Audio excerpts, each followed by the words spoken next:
If you're wondering which smartwatches for iPhone are worth your money, stick around. After we run through each product, I'll give you my personal take. Would I buy it or would I skip it? No fluff, just my honest opinion. Let's get into it. Huawei Watch GT5 Pro. This thing is built like a tank and has a battery that lasts for ages. Seriously, it could probably outlive a tortoise. But pairing it with an iPhone feels like buying a sports car and only being allowed to drive it in the school zone. You get notifications and calls, but you can't reply to texts or use it for payments, which is just sad. Would I buy it? Maybe. If you want a watch that looks $1 million and only need the basics, but don't expect the full smart experience. Fitbit Sense 2. This watch is basically a therapist on your wrist, with some of the best health and stress tracking you can get. And it plays nice with an iPhone for syncing all that data. The problem is, it's so focused on your health, it forgot to be smart. You get zero third-party apps, so don't even think about ordering a pizza or checking your Spotify from it. Would I buy it? Yes, if you're a data-obsessed health fanatic who sees a smartwatch as a fitness tool first and everything else a distant second. Apple Watch Ultra Gen 2. This is the undisputed champion for iPhone users, with a screen brighter than my future and a whopping 64 gigabytes of storage, all wrapped in a super tough package. The only catch is that this thing is an absolute unit, so if you have skinny wrists, you might look like you've strapped an iPad to your arm. Plus, the battery life, while good for Apple, gets laughed at by some competitors. Would I buy it? Yes, if you're in the Apple ecosystem and want the best of the best without any compromises, this is your endgame. Samsung Galaxy Watch 8. Man, this watch is gorgeous and fast, with a screen that's absolutely stunning, making it a joy to look at. Too bad it's a trader. Use it with an iPhone and it locks away all its coolest features like the advanced health sensors, basically giving you the cold shoulder because you didn't buy a Samsung phone.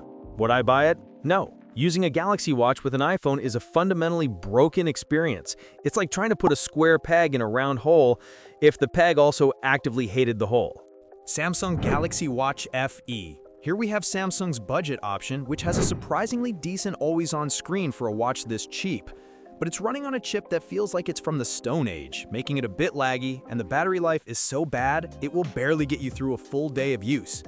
Would I buy it? No. Some users claim this thing gets hot enough to cook breakfast on, and I'd prefer my watch not to double as a portable griddle. Samsung Galaxy Watch Ultra. This thing is a beast, with its titanium body and a battery that lasts for what feels like an eternity, up to 100 hours in power-saving mode, but trying to use it with an iPhone is a joke since it's really only built for Android. You might get basic notifications if you live in Europe, maybe, but otherwise it's like owning a supercar you're only allowed to look at. Would I buy it? No, because pairing this with an iPhone gives you a gadget with the smart functionality of a potato. OnePlus Watch 3. The OnePlus Watch 3 is so allergic to iPhones, it's not even funny. The company straight up says it's not compatible, which is a shame because its dual operating system designed for saving battery life is genuinely clever. You get smooth performance on Android with Wear OS 5 and can even see images and notifications. But for an iPhone user, this watch might as well be a rock. Would I buy it? No, it's completely incompatible, making it nothing more than a high-tech bracelet for anyone in the Apple ecosystem. Garmin Venu 3. The Venu 3 is like that fitness-obsessed friend who tries to be smart. It has an amazing 5-day battery life and a gorgeous screen, but its smart features feel half-baked on an iPhone. It lets you answer calls, which is cool, but good luck trying to send a text without first finding and unlocking your phone like some kind of tech servant. Would I buy it? Maybe, if I only cared about crushing my step count and saw notifications as a tiny bonus. But it's no Apple Watch replacement. CMF Watch 3 Pro. This watch is super cheap and has a bunch of features like water resistance and Bluetooth calling, but holy crap, getting it to pair with my iPhone felt like trying to solve a Rubik's Cube in the dark. Once connected, it's a laggy mess, and some users even find it uncomfortable to wear, which kind of defeats the purpose of a watch. Would I buy it? No. It's a frustrating experience from the start, and I'd rather spend my money on something that doesn't test my will to live. Garmin Venu X1. Garmin tried to make an Apple Watch Ultra clone with a big, pretty screen, but it's all style and not much substance for iPhone users, as it offers basic notifications and little else in terms of smarts. The battery life is also a letdown for a Garmin, lasting only 2 days with the always-on display, and it's missing key features like multi-band global positioning system that the real Apple Watch Ultra has. Would I buy it? No. It costs a ridiculous $799 and still can't compete with a real Apple Watch on smart features or a cheaper Garmin on fitness tracking. Google Pixel Watch 3. This thing looks slick as hell with its bigger screen, and it'll track your run like a bloodhound, but its GPS sometimes thinks you're running through buildings, and it's basically a love letter to Android phones. The battery finally lasts a full day, but you'll have to jump through hoops to get all the cool features playing nice with an iPhone. Would I buy it? No, because I'm not trying to date my phone's mortal enemy, even if it is a pretty one. Amazfit Bip 6. This watch is so cheap, it feels like you're stealing it, and the battery lasts for 2 whole weeks, which is longer than most of my plans. But while you can take calls from your iPhone, you can't text back, so get ready to look popular and unavailable at the same time. Plus, the GPS takes its sweet time to figure out where on earth you are. Would I buy it? Maybe, if I was on a tight budget and wanted a watch that syncs my workouts to Apple Health and makes my iPhone feel just a little bit neglected. Apple Watch 11. Apple finally figured out how to make a battery that lasts more than a New York minute, so you can actually track your sleep without waking up to a dead watch on your wrist. It's got tougher glass for when you inevitably walk into a door frame, but let's be real, it's still the most predictable choice for an iPhone user, like getting avocado toast for brunch. Would I buy it? Yes, because I'm a basic sheep, and this thing just works perfectly with my iPhone. No questions asked, no therapy needed. Fossil Gen 6. This is the supermodel of smartwatches. It's got a gorgeous screen and feels super speedy. Plus, it charges up faster than you can decide what to watch on Netflix. The problem is, the battery life is a complete joke. You'll be lucky to get through a single day, which makes it about as useful for sleep tracking as a sundial. Would I buy it? No. This thing is a fossil by name and a fossil by nature. Its battery is stuck in the Stone Age, and it's designed to be friends with Android, not my iPhone.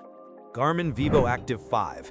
This watch is for the data freaks who want to know every single thing their body's doing, from heart rate during a sprint to how much body battery you have left, which is weirdly accurate. It's not the prettiest watch here and is more of a fitness tracker that learned how to send notifications than a true smartwatch, but damn if it isn't a beast for any workout you can imagine.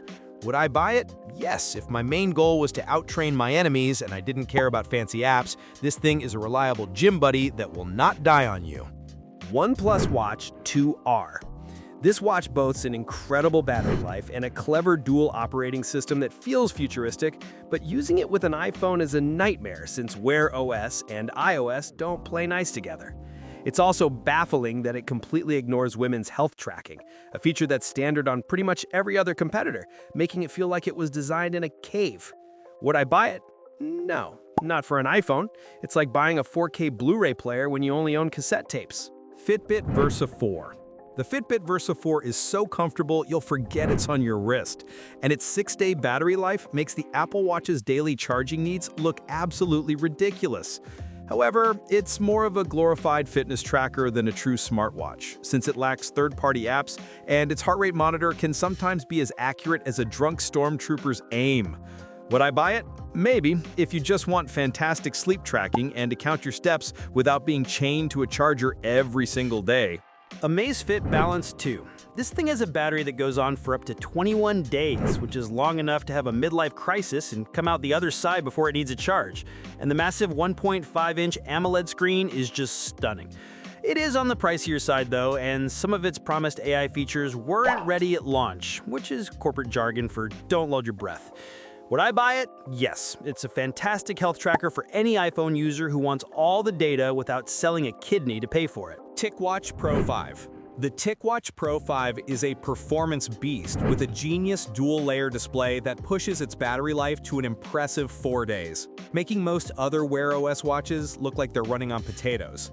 The only problem is, it's strictly for Android, so for an iPhone user, it's about as useful as a screen door on a submarine.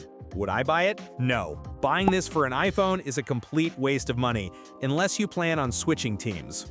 Samsung Galaxy Watch 6 Classic. Samsung finally brought back the glorious rotating bezel that everyone loved, and the larger, brighter screen is an absolute treat for the eyes. But the battery life is a step backward, barely getting you through 2 days.